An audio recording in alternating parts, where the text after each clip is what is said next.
nível de heresia... Então, só Daniel, desculpa, esse para mim, Daniel, desculpa, é o ponto importante, até para que eu consiga identificar se está havendo apostasia, e na minha visão hoje está claríssimo, está havendo apostasia no sentido técnico do termo, não é no sentido do achismo de dois leigos como Daniel. Exatamente, no sentido jurídico do termo. Está havendo apostasia segundo o catecismo, o verdadeiro catecismo, e não segundo o cânon, né? Mas segundo o Concílio Vaticano para trás, está havendo apostasia tecnicamente falando. Claro. O Concílio Vaticano, e aí já não é achismo, não estamos no campo da opinião, nem do achismo, mas se nós voltarmos, olharmos para o que está acontecendo hoje em dia, e voltarmos para o Concílio Vaticano II para trás, tecnicamente vivemos a apostasia. Por quê? E eu quero fazer um comentário, Caio, que é o seguinte, 1517, vamos olhar para eventos históricos, né? 1517, Lutero divide, rasga o corpo de Cristo e promove o grande cisma que produzirá inúmeras apostasias, inúmeras heresias, hoje condensado na palavra protestantismo, mas que embaixo se encaixam 40 mil denominações evangélicas, pentecostais e por aí vai. 1717 nós temos a formatação da loja maçônica, primeira grande loja maçônica, 200 anos exatos depois. 1917 nós temos a Revolução Comunista. Então nós temos protestantismo, maçonaria e comunismo a cada 200 anos. E entre eles, em 1789, o iluminismo e o humanismo com a Revolução Francesa. E nós temos o documento Alta Vendita da loja maçônica da Itália, onde deixa claro qual é o plano, e foi o documento que Leão XIII, Pio IX e Leão XIII usaram como referência para denunciar a invasão e a infiltração na igreja. Esse Alta Vendita que foi feito pela mesma loja maçônica que depois participou, segundo todas as fontes dizem, do assassinato de João Paulo I. Ao 33º dia, bem simbólico, aliás, né, o 33º grau maçônico, que significa a sabedoria de Lúcifer, né, o grau mais evoluído maçônico. Então, quando você olha para todos esses elementos de infiltração, e você vê o Encíclica Pascendi do São Pio X, com aquela condensação de todos os ataques modernistas num sistema teológico estruturado, você vê que tem a tese e a antítese, a igreja e a anti-igreja, a doutrina e a antidoutrina. O modernismo é um sistema teológico que condensa todas as doutrinas dos últimos séculos e coloca em prática para rodar, exatamente. Então, quando eu pego o cume disso tudo, Frei, são os títulos das encíclicas do Papa Bergoglio. E essa Fratelli Tutti, ela é absolutamente crítica ao percebermos que ele destrói o conceito de filho de Deus, sendo filho de Deus aquele batizado em nome do Pai, do Filho e do Espírito Santo, porque o que diferencia o fiel filho de Deus da criatura feita em imagem e semelhança é o batismo, que é que te coloca na família de Deus como filho e você herda a irmandade de Cristo e, portanto, os bens salvíficos.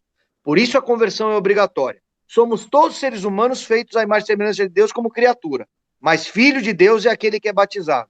Quando ele chama todos de fratelli, independente da religião, ele está destruindo a necessidade do batismo na Igreja Católica.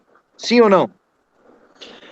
Exatamente, o Daniel, de fato, foi uma evolução, né? Nós podemos, inclusive, completar aquilo que você dizia, fazendo essa interessante referência de 200 anos, 1517, 1717, e depois nós temos ali 1917, que também é a mesma data da mensagem de Fátima.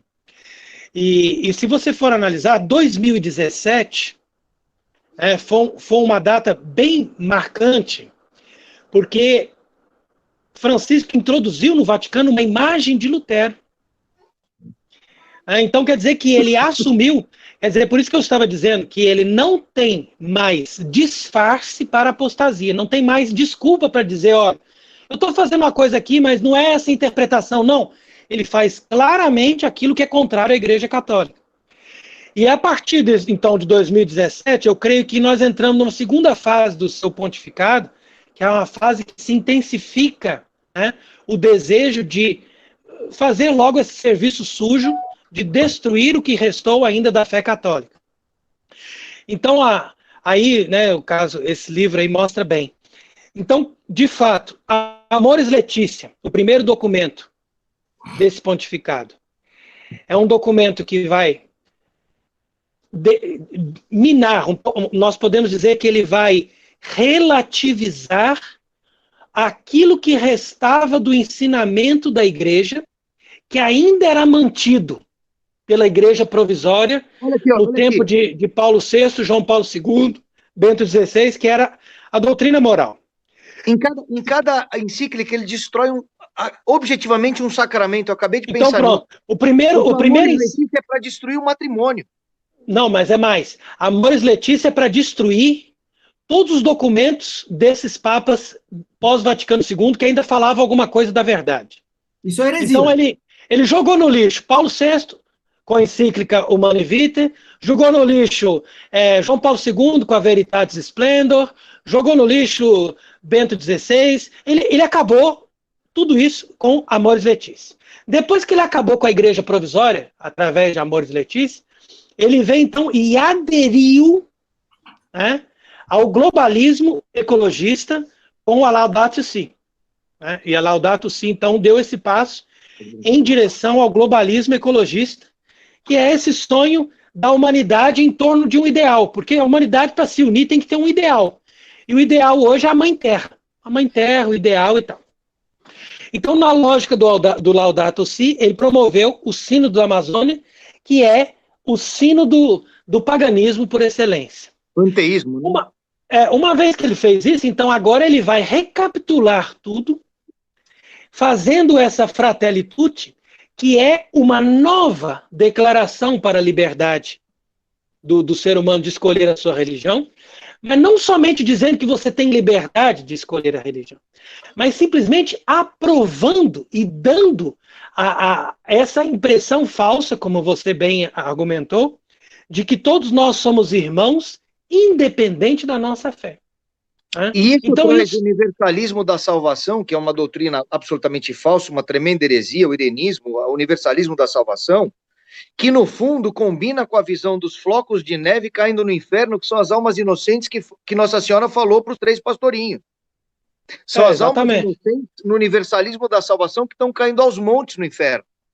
Exatamente. Nesse contexto de universalismo, a Fratelli Tutti nós podemos dizer que eu posso arriscar dizer que é o último passo desse falso magistério para nós chegarmos à manifestação do anticristo. Mas o que vai acontecer agora em 2021, eu arrisco dizer que vão ser eventos ainda mais terríveis e mais graves do que esses que nós presenciamos em 2020.